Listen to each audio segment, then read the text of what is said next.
안녕하세요. 토지선수입니다. 지난 11월 중순 청와대 영빈관에서 전국 시군 구청장을 대상으로 국정설명회가 있었습니다. 국정설명회는 대통령이야 국무총리, 기재부 장관, 행안부 장관 등 국무위원들도 참석하는 자리인데요. 이상일 용인시장은 이 자리를 통해서 용인시의 철도망 구축 계획을 설명하고 크게 네 가지로 나누어서 철도 사업에 대한 대통령과 정부의 지원을 요청을 했습니다. 국정 설명회를 통해서 정부에게 지원 요청을 했다는 것은 용인시에서 가장 중점을 두고 있는 철도 사업이라는 이야기가 되는데요. 그래서 오늘은 이 네 가지 지원 요청 사업을 중심으로 철도 노선 진행 상황과 내용을 알아보고 마지막으로 원삼 하이닉스 주변 진행 상황들 간단히 설명해 드리도록 하겠습니다. 지금 보시는 그림은 올 초에 용인시에서 공개했던 용인시 추진 철도 노선표입니다.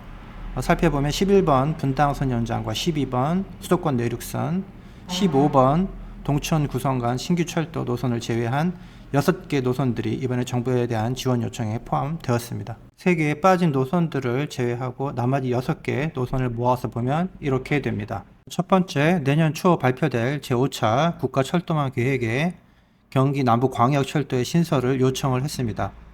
서울 잠실운동장역에서 용인을 통과해서 화성까지 가는 노선인데요. 노선이 지나는 4개 시가 공동으로 진행한 용역 결과에서 비용 대비 편의값이 높게 나와서 신설될 가능성이 높은 노선이라고 볼 수 있겠습니다. 두 번째는 동백 신봉선 신설과 용인선 연장 사업입니다. 두 노선 모두 지난 제2차 경기도 도시철도망 계획에 포함이 되었던 노선들인데요.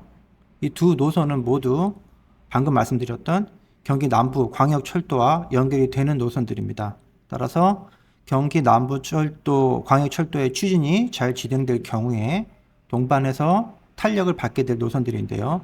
연결이 된다면 용인 내부에서의 교통뿐 아니라 용인 기흥구와 수지구가 외부 도시들과 연결되는 철도교통이 획기적으로 좋아지게 될 노선입니다. 세 번째 용인시의 대정부 지원 요청 사항은 경강선 연장 사업을 내년 초에 발표될 5차 국가철도망 계획에 반영해 줄 것과 또 하나는 중부권 광역급행철도 즉 JTX의 조기 착공입니다. 이 노선들은 삼성 반도체가 들어올 이동 남사 지역에서는 절대적으로 필요한 노선인데요. 특히 JTX가 개통이 되면 용인에서 서울, 용인에서 청주공항까지의 거리가 각각 30분 이내가 됩니다. 따라서 용인시 처인구 현재 철도 상황이 너무나 열악하기 때문에 JTX 노선이 들어오면 SK와 삼성을 중심으로 한 처인구의 반도체 도시화에 큰 기폭제가 될 것입니다. 시간은 걸리겠지만 SK와 삼성 반도체 산업단지가 순조롭게 진행만 된다면 반드시 신설될 수밖에 없는 노선이라고 생각이 됩니다. 다만 이 두 노선의 일부 구간이 겹치게 되어서 어떻게 추진이 되는 것인가 하는 것에 대한 의문이 당연히 나오는데요.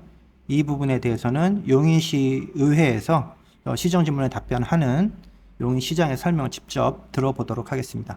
그 경강선을 이제 국가철도망 계획에 일단 반영한 다음에 그 민자로 이렇게 대체하는지에 대한 지금 생각까지 하고 있어서 적격성 조사에 들어간 걸로 제가 해석을 하고 있습니다. 그래서 철도망 계획에 잡히면 이제 민자 사업이 그걸 근거로 진행이 되도록 하는 지금 그런 방식으로 이제 국토교통부는 생각을 하는 것 같아요. 그래서 민자 적격성 조사를 이제 중부권 광역급행철도에 대해서 실시를 하게 되는데 적격성 조사는 아마 내년 하반기쯤 통과 여부가 나올 걸로 보입니다. 그런데 통과될 걸로 기대를 하고 있죠. 그렇게 되면 이제 적격성 조사에 대한 전략 환경 영향 평가 이렇게 단계에 들어가고 이래서 민자 사업으로 좀 더 빨리 추진을 좀 해보겠다 이런 생각이 있습니다. 그래서 우리 용인 특례시 처인구 입장에서는 경강선 연장의 그 골간이 그대로 반영이 되는 거기 때문에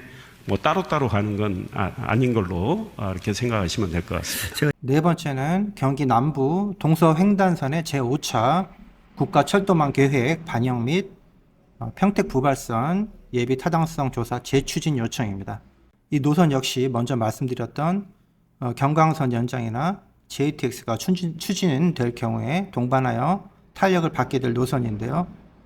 경기 화성과 삼성이 있는 이동 남사 그리고 SK가 있는 원삼을 이어주는 그야말로 가장 중요한 반도체 철도라고 할 수 있겠습니다. 작년에 김동연 경기지사의 경기도 철도 기본 계획에도 포함이 되었던 노선인데요. 서쪽으로 추가 검토되고 있는 전곡항에서부터 동탄까지 노선이 연결될 경우 서해안에서 원삼을 거쳐 이천까지 연결되는 노선이 될 것입니다. 아쉬운 것은 지난 3, 4차 국가철도망 계획에 포함되었다가 지난 7월 예비 타당성 조사에서 탈락한 평택 부발선인데요. 현재 GTX-A 연장 노선의 일부 구간을 연기하거나 대체하려는 계획이 진행 중입니다. 지역에서 평택역을 거쳐서 안성까지 가는 노선인데요. 경계 부분 공도까지 오는 노선에 대해서 한 약 7km 정도가 되는데 그 부분에 대해서 소관 지방자치단체에서 부담하는 걸로. 평택 부발선은 제3, 현재 대한민국 반도체 산업은 정부의 전폭적인 지원 아래 쾌속으로 순항하고 있고 서쪽으로 화성과 용인은 현재 너무나 열악한 화성 용인 간 교통 상황 개선을 위한 노력들을 하고 있습니다. 국지도 84호선을 이미 공사를 하고 있고요. 그리고 SK 최태원 회장은 애초에 계획되었던 128조 원에 추가하여 최소 600조 원의 재원을 원삼 SK 산업단지에 투자할 계획이라고 밝혔습니다. 이동 남사의 삼성 반도체 산업단지에 300여조 원과 합하면 거의 1,000억 원에 육박하는 투자 규모입니다. 항상 말씀드리는 것처럼 삼성을 중심으로 하는 이동 남사와 SK를 중심으로 하는 원산면이 청인구 남부의 핵심 반도체 도시로 도약하는 날이 점점 다가오고 있습니다. 미래를 내다보는 가치 있는 투자에 관심 있는 분들의 많은 연락 부탁드립니다. 감사합니다.